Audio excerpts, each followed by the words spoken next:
Okay, friends, good afternoon. Good afternoon, all of you. So, Good afternoon, sir. in the previous classes, we have started the subject, this capital structure planning. We'll be continuing with that subject today. We have understood what is capital structure, what are the components of the capital structure.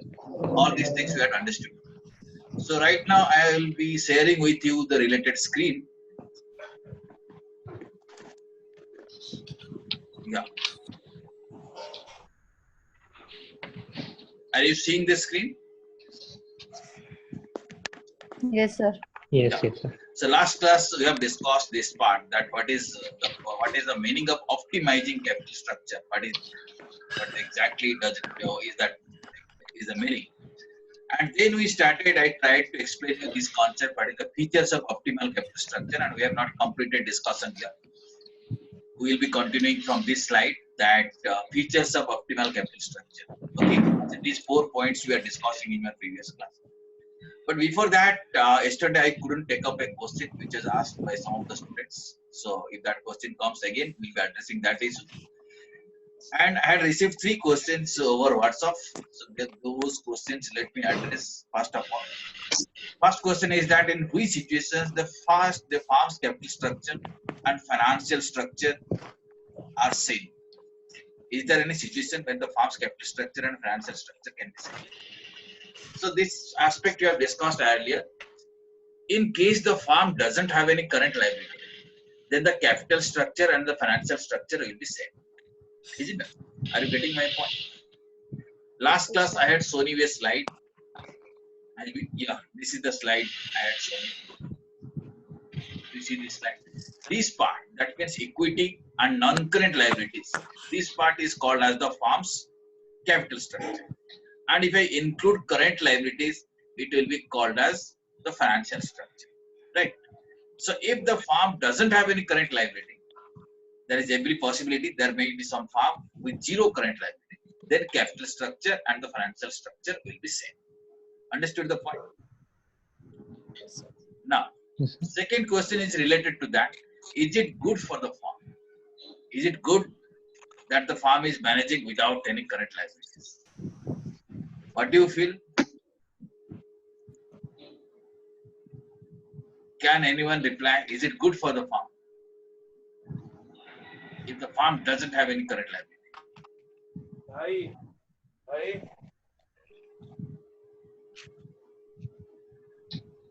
Anyone? Okay, let me explain you. First of all, it appears if there is no current liability, it's definitely good. That means liability is less. But what happens actually when there is a current liability? Let us say current liability is something like under creditors kind of thing, or very short-term debt kind of thing. Current liability actually what happens have less cost. That means cost of that liability is less. So it is a kind of cheap source.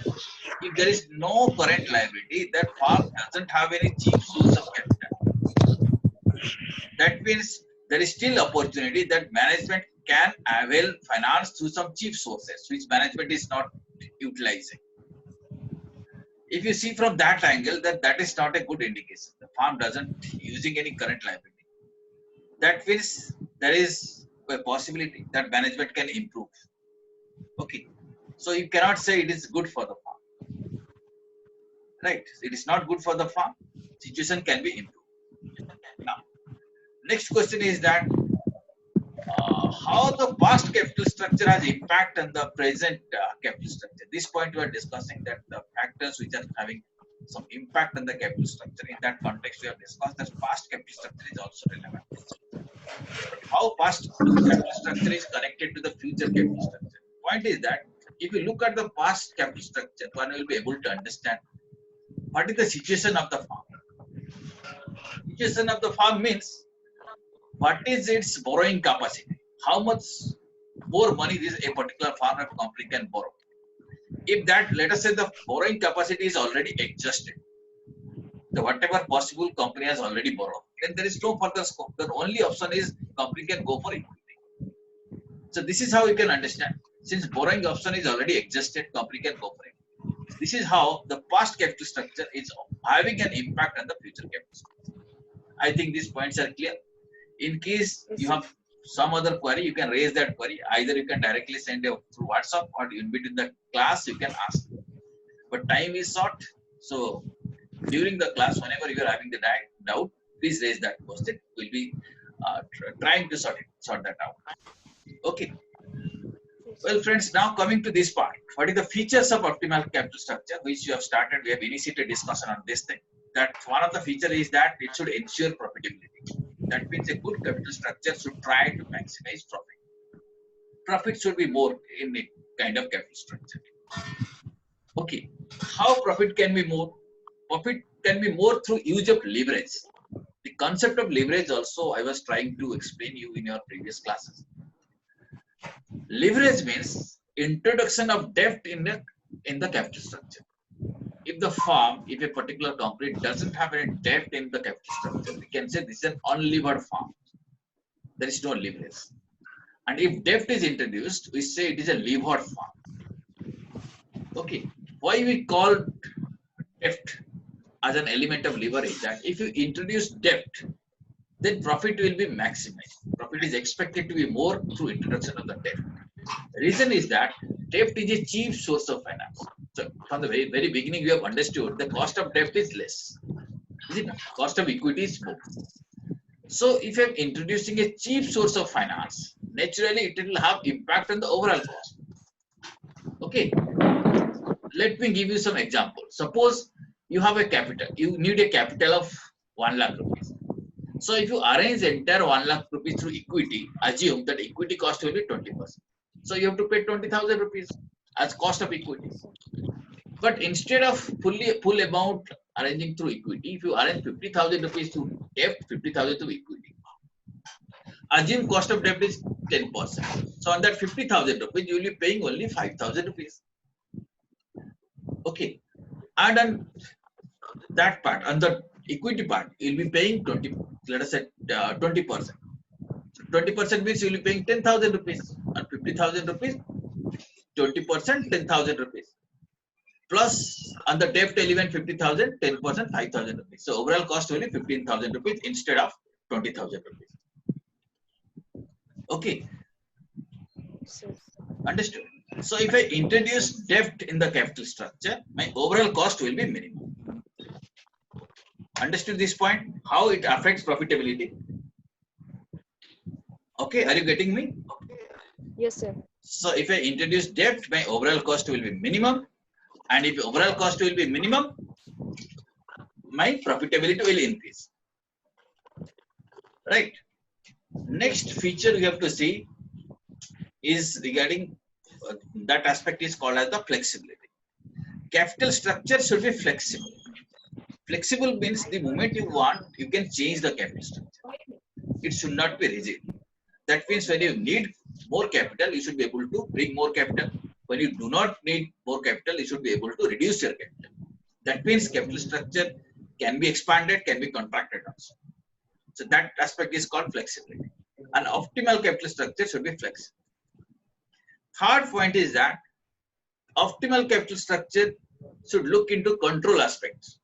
Control aspect means, you see, the farm or the company is controlled mostly by the equity shareholders. If there will be more number of equity shareholders, control will be diluted. Meaning, for example, let us assume there are 10 shareholders in there. If I issue more equity, there will be more shareholders. The 10 shareholders means each one of them, let us say, having 10% stake. If I bring 10 more shareholders, total shareholders will be 20, that each one will be having 5% stake. So the control will be diluted. So capital structure should ensure that there is a minimum dilution of the control. So to the extent possible, dilution of control should be minimum. That means the minimum number of shareholders firm should manage. So that is one more aspect of optimal capital structure. Capital structure should also take care of solvency aspects. If a firm takes more debt, it will threaten the solvency of the firm. Meaning there is a possibility that firm may become insolvent. Debt increases that kind of risk. So solvency aspect has to be taken care of. So primarily these are the four broad issues which should be a component or which should be a feature of optimal capital structure. One, profitability. Second, flexibility. Third one is the minimum dilution of control. Fourth one is that solvency aspect. So these aspects has to be taken care of in order to ensure that capital structure is optimal. Right. So if you want to define exactly what is that optimal capital structure, you can say a capital structure where the equity and debt ratio is best. If the firm is having a best equity and debt ratio in its capital structure, you can say that is the optimal capital structure. If you change the equity, if you change that ratio, it may happen that profit might be less or cost might be more. So that is the best combination is called as the optimal capital structure. This is how we can define the optimal capital structure, and these are the features of that. Do you have any query on this? What is optimal capital structure?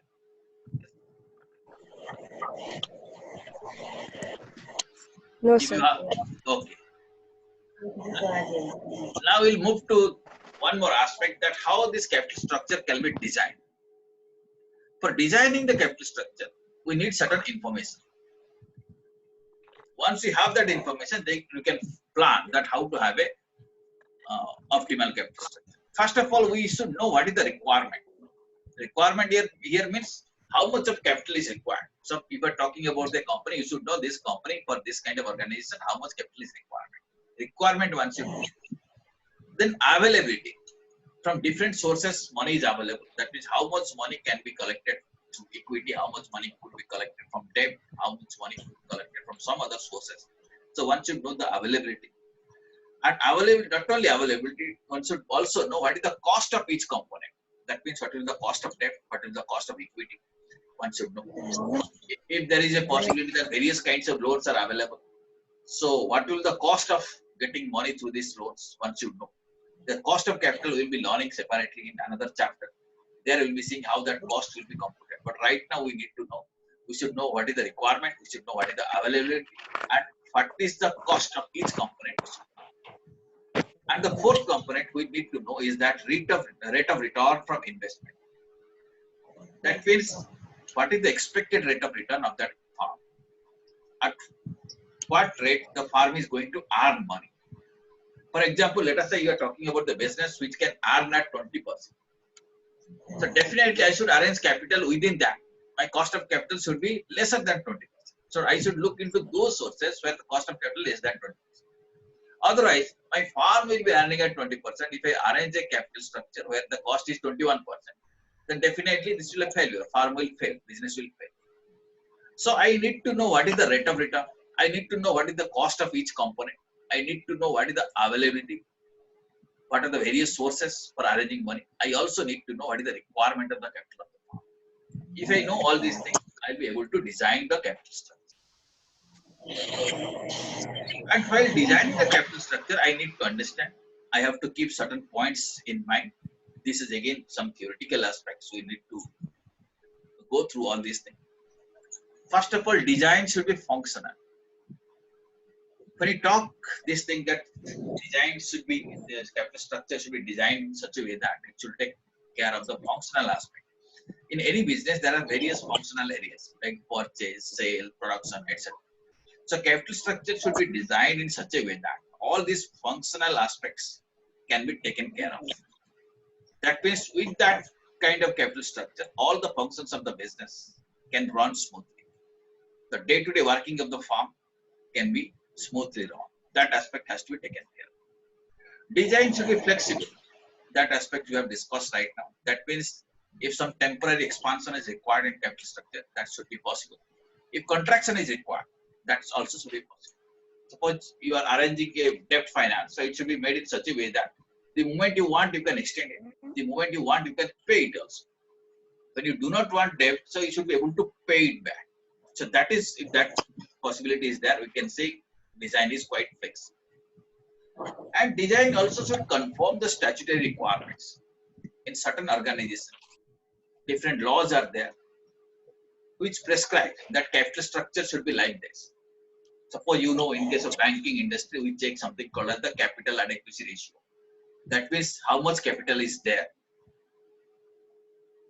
There is a particular ratio. At that ratio, the capital should be maintained. So if that is the case, then we have to see the statutory guidelines regarding capital structure should be complied with, right? So these are the three issues which needs to be taken care of while designing the capital structure: functional aspects, flexibility aspects, and conformity with statutory guidelines. These aspects we need to see. Now, there are certain attributes to a well-planned capital structure. We'll be seeing all these attributes. In fact, there are 5 aspects. Most of the things we have discussed indirectly, but still quickly we'll recapitulate all these aspects. These are the attributes that a well-planned capital structure should have. So point 1 is, can you read what is first point? Return. Return. That means return means the kind of return that firm should give. So the capital structure should ensure that it is maximizing the return. Meaning with that kind of capital structure, the firm should be able to earn maximum return. That aspect has to be taken care of. Risk. Second point, as you can see, it is risk. The capital structure should be designed in such a way that solvency is not affected. There is no threat on the solvency, and risk is minimum. So return should be maximum, risk should be minimum. That aspect should be taken care of. Flexibility, just now we have discussed that concept. It should be adaptable. The moment you want, you can change your capital structure. That aspect should be taken care of. And capital structure should be designed within the capacity. We have to see what is the capacity of the firm. What is capacity means? What is the borrowing capacity of the firm? And the firm should not take risk beyond its capacity. If the firm takes risk beyond its capacity, then what will happen? It will threaten the solvency. And control aspects also we have seen that we should ensure that control is not diluted. With least dilution, we should be able to manage the kind of capital structure. Okay, so this is again the theoretical aspect. These are the attributes. Yes, please. Sir अगर capital structure में डेब्ट introduce होता है तो risk तो बढ़ेगा, मतलब increase होगा ना, तो यहाँ पे कैसे मिनिमम रिस्क हो सकता है कैपिटल स्ट्रक्चर में? हाँ, आप इतनी डेब्ट इंट्रोड्यूस करोगे जैसे रिस्क मैनेजेबल रहेगा. ओके सर, ठीक है. ऐसा नहीं कि आप बिल्कुल अगर डेब्ट नहीं लोगे तो ठीक है. Suppose you are saying that I will not take any डेब्ट, then naturally risk is less. Is it not? Yes, but you have to remember one thing, that risk is less costly. आपका cost बढ़ जाएगा. yes sir. ठीक है. आप लोगों को एक एग्जांपल देता हूँ, फिर आप सुन लीजिए इसको ध्यान से. All of you please listen to this example. Okay. So now let us say, think of a situation like this.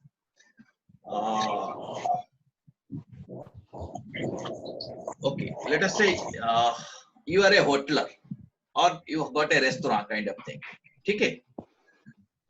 Okay. You have a restaurant business. You are doing a business. You are selling food items. Right. Let us say one of the item you are selling is something like this paneer curry. Understood? What is that item? Yes sir. Okay. Paneer curry. You are selling paneer curry. Okay. And in your business, you have two things. In that particular item which you are designing, you mix two things. One is broad main items are, one is paneer, and also you add some potato in it. Now tell me whether paneer is costly or potato is costly. Paneer is costly and potato is definitely cheaper. Now you assume paneer is equity. It is a costly item. And potato is debt. Potato is cheap. Now what exactly you are doing? You are mixing paneer and potato. Okay. You are creating a structure, and the overall cost of that structure is, let us say, 80 rupees per plate. Per plate, that product that you are selling, okay, that is 80 rupees, and you are selling it as 100 rupees. So 80 रुपया आपका cost है. Selling price कितनी है? 100. Selling price 100. So आप अगर एक plate बेचेंगे आपको कितनी मार्जिन मिलेगा? 20 मिलेगा. ठीक है, 20 मिलेगा. ठीक है. ओके. अब उसको क्वेश्चन आता है, उसको कैसे आपको रेशियो ठीक करोगे? कितनी पनीर डालोगे, कितनी आप पोटैटो डालोगे?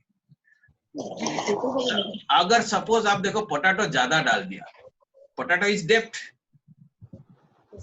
Is it not? अगर पोटैटो ज्यादा डाल दिया So naturally क्या होगा, आपका ओवरऑल कॉस्ट कम हो जाएगा, 80 से 70 हो जाएगा, नहीं? Is it not? आपका कॉस्ट 80 रुपीज था, now it may become 70 rupees because you are adding more potato instead of paneer. आप रेशियो चेंज करो. Are you getting my point? Sir अगर पोटैटो ज्यादा डालेंगे तो कस्टमर का डिमांड तो कम हो जाएगा. हाँ, that is what I am saying. But आपने सोचा कि you will be earning 30 rupees. But practically when you are selling it, you are saying customer saying, okay, this plate I will not pay you 100 rupees because potato is more. So what will happen? So it is affecting your profitability. You thought profitability will be increased, but profitability is reduced. Customer is saying, I will pay you 80 rupees for this. You cost 70, but customer is paying 80 rupees. So margin is 10 rupees. Earlier you were getting 20 rupees, but now you are getting 10 rupees. So exactly what you need to know, how much potato is to be added so that you can earn 10, 20 rupees margin. If you change it, it will affect your profitability. Change will affect cost, change will also affect profitability. अगर आपने सोचा चलो आपने ये ऐसा करेंगे, ज्यादा potato कम डालेंगे, पनीर बढ़ा देंगे, तो क्या हो जाएगा, कॉस्ट बढ़ जाएगा. सो आपका मार्जिन जो 20% वही 15 हो जाएगा. ठीक है. So if you say you do not want to add any potato, then cost will be very high. You may not be able to sell it more than 100 rupees. So sell price is 100 rupees, but cost is 95 rupees. You will be having only margin of 5. Now the point here is that ratio is very important. That what is the appropriate ratio? And each restaurant has a different kind of ratio. It's not same for every ratio. Because they know my selling price is this much, and at this combination I'll be able to sell. But if I ignore, if I say I will not add any paneer, then what will happen? Nobody will buy it. And if I say I will not add potato, I will add little bit of potato, it will be more costly. So we have to decide a ratio. Here exactly what happens. Debt is costly, equity is less costly. Sorry, equity is costly, debt is less costly. We have to create a combination in such a way that our return will be maximum. When I am creating that aspect, that I am trying to maximize the profit, maximize the return, I have to ensure that I have to take some risk. If I do not take any risk, okay, that means if I do not add any potato, then I may not be able to sell it at the higher price. My return may not be maximized. Okay, understood this example? Yes, sir. Are you getting this example? Therefore, Yes, sir. I am introducing the debt thinking that my cost will be less. If cost will be less, return will be more. But by doing so, I am definitely taking a risk. What is that risk? If I don't earn any profit, but still I have to pay interest. That is the risk. But in case I will arrange the entire money through equity, then what will happen? If I don't earn any profit, I don't have to pay anything because they are equity shareholders. They have to participate in my losses also. Is it not? But they will be dissatisfied. Their expectation will not be met. They may leave my farm. They may sell their equities. That possibility is there. Okay? Understood? So these are certain aspects or certain attributes of well-planned capital structure. Now, friends, if I summarize at this level, capital structure has broadly these components. One component is debt, other one is equity.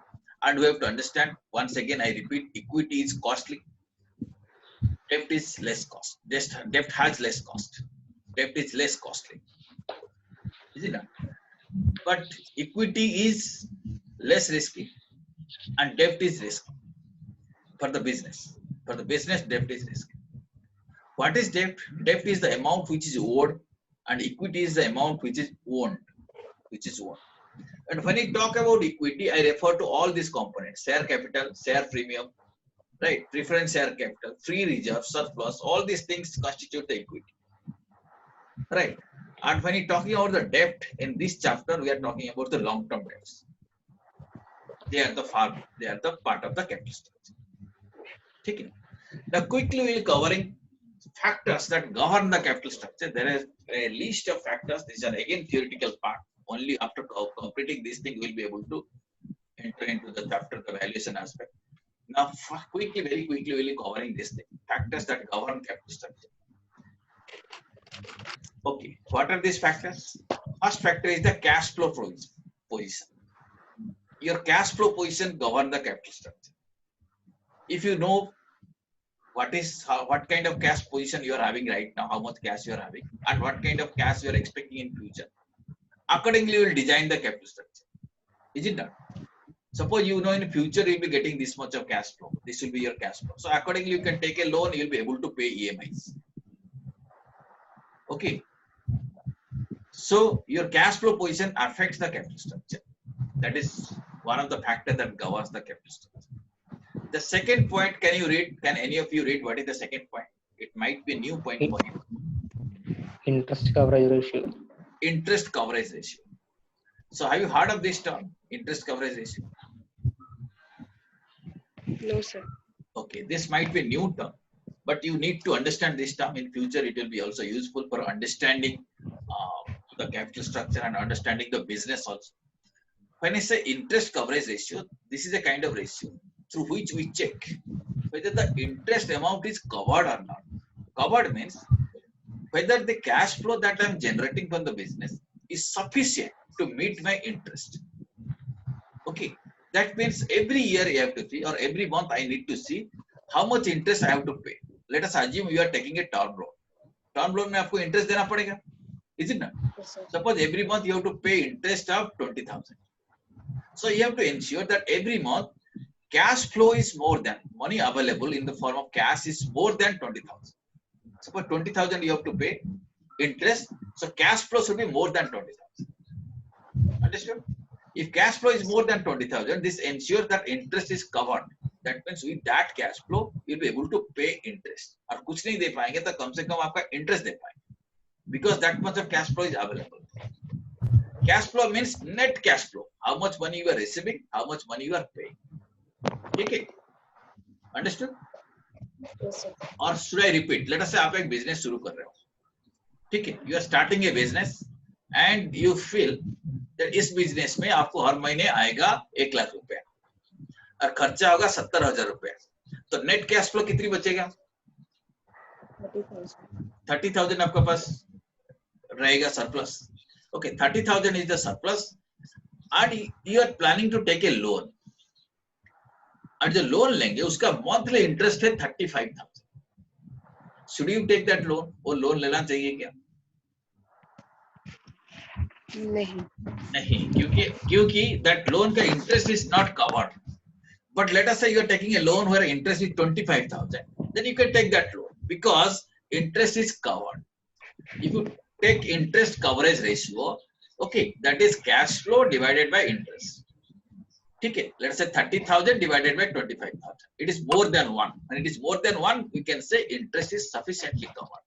One should go for that kind of. So interest coverage ratio affects your capital structure. It helps you to decide whether loan can be taken. Third point, can you read what is the third issue? Debt service coverage ratio. Here, what we check? First case, second case we have seen interest is covered or not. Second, we see whether we will be able to service the debt. Service the debt means not only interest, but also principal component which is payable. Meaning, suppose every month you have to pay an installment, you have to pay an EMI. And EMI consists of two things, principal as well as interest. Is it not? So I have to see, because if I pay principal as well as interest, both the things, then only I will be able to service my debt. So here what I check, whether my business is capable of servicing its debt or not. Again here what we check, what is payable for this debt? That means interest as well as principal, and how much cash flow is available. In fact, we calculate in this ratio, what we calculate, net cash flow available divided by interest for principal payable divided by EMI. If it is more than 1, that means I have sufficient cash flow to service my debt. Understood this point? Yes, sir. Okay. Yeah. Suppose you have taken a housing loan. In your house, you have taken a housing loan, and every month you are paying 20,000 rupees as EMI. At 20,000 rupees, 15,000 is principal, 5,000 is interest. Every month you are paying. Okay. And you have to see if your cash flow is more than 20,000. If it is more than 20,000, you can say debt service coverage ratio is good. If it is less than that, then debt service ratio may not be. Okay, so I have to check whether I will be able to service interest. Also, I have to check whether I have to service the debt. Fourth point is the return on investment. How much I am going to earn in that business. If I am going to earn 20%, then I should keep my cost of capital below 20%. My return has impact. If I am able to earn 50%, then I can take a loan up to 40%, 49% also I can take. So return of investment, that means rate at which my business is earning, that is important. Fifth point is the cost principle. Here, this same thing we have discussed. Cost principle means here two kinds of costs are involved. One is cost of debt, which is relatively less. I have explained you why cost of debt is less, because interest is allowed as a tax expenses. Otherwise, also for investor, debt is less risky, but for company, the debt is more risky. So these costs affect. That is one of the factors. Cost of debt and cost of equity both are factors that affect the capital structure. Tax rate is also important because tax rate indirectly affects the cost of capital. Is it not? Okay. Tax rate affects the cost of capital. Suppose you are paying interest. That interest is a deductible expenditure. So on which you will be saving tax. So if you are paying tax at a higher rate, then debt is better for you. So this is how tax rate affects. Also, risk principle, meaning there are two kinds of risk involved in a kind of business. And here, coming to risk comes in a kind of business mostly because of fixed cost. And there are two kinds of fixed cost. One is operating fixed cost. Second is financial fixed cost. Operating fixed cost means suppose you are paying rent for your business building, meaning irrespective of your actual business, whether you are selling anything or not, you have to pay rent. That is a kind of fixed cost. So that is a risk. Even if your business is incurring losses, you have to pay rent. You have to pay salary to your staff. So these are called operational fixed costs. Because of your business operation, you have to incur these fixed costs. So the moment you are incurring operational fixed costs, you are inviting a kind of risk. And what is financial fixed cost? That is interest. Meaning, here also, you are selling your product or not selling doesn't matter. Whether you are earning profit or not earning doesn't matter. But you have to pay interest. So that is also a kind of fixed cost. So right now, if I say there are two kinds of fixed costs. One is, can you tell me what is the first one? Operational fixed cost. Operational fixed cost. Can you tell me an example? Salary. Salary, rent. And what is financial fixed cost? Interest. Interest. So operational fixed cost brings operational risk. Financial fixed cost brings financial risk. Okay. And we have to design a capital structure in such a way that overall risk should be minimum. Business operational risk and financial risk should be minimum. That aspect has to be taken care. Okay. Now, control principle, repeatedly you have discussed. That should be minimum control. But repeatedly also your study material, several areas, these factors have been discussed. So again and again we are discussing. So control principle has to be taken care of. Then there are few other factors. That is flexibility principle. We have discussed that aspect also. Capital structure should be flexible. If you want, you can expand it. If you want, you should be able to contract it. Nature of industry also one of the factors. Some industry totally relies on equity. Some industry it is possible to introduce debt in the capital structure. Suppose it's a new industry or a large size industry where initially nobody will be ready to give debt, then business has to be started with equity. So nature of industry affects. Stock market condition.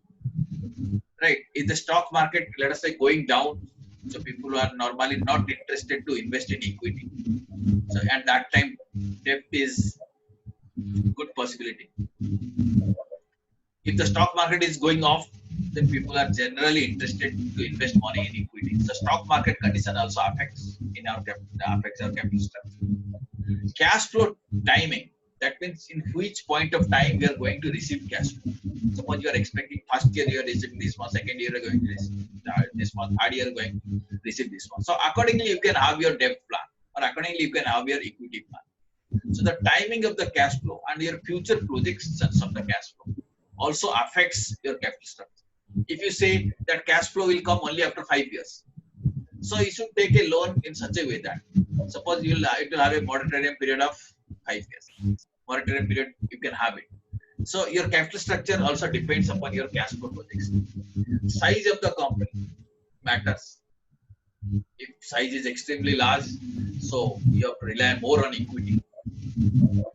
Flotation cost, that means cost of incurring debt when you process the debt initially, or cost of you want to issue equity shares. It has got some cost. If you want to issue some equity shares, cost is involved. So that aspect has to be taken care of. A regulatory aspect, government rules and regulations, and just like I was discussing about SEBI guidelines, RBI guidelines for banking companies, they matters that what should be the capital structure. Competition in the industry, your competitor's capital structure also matters to you. If the competitor has gone for debt finance, you are also expected to go for debt finance. It will reduce your cost. And some other issues like availability of the market conditions, etc. also matter. Friends, very shortly our video is going to be closed. We have discussed up to this level. Again, from this slide onwards, we'll be discussing tomorrow at about this time, 3:30 exactly. If you have some query, you can send it through WhatsApp. We'll be addressing those issues. Okay. Next class, we'll be completing these factors. Then we'll be going to the capital structure and evaluation. Then we'll go to theory part, capital structure theories. Okay. Okay. So I am closing. Video will be automatically closed very shortly.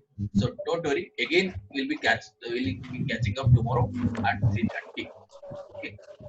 And if you got some query, don't hesitate. You can send it through WhatsApp. I'll be addressing those issues. Okay. Thank you very, very much. Thanks a lot.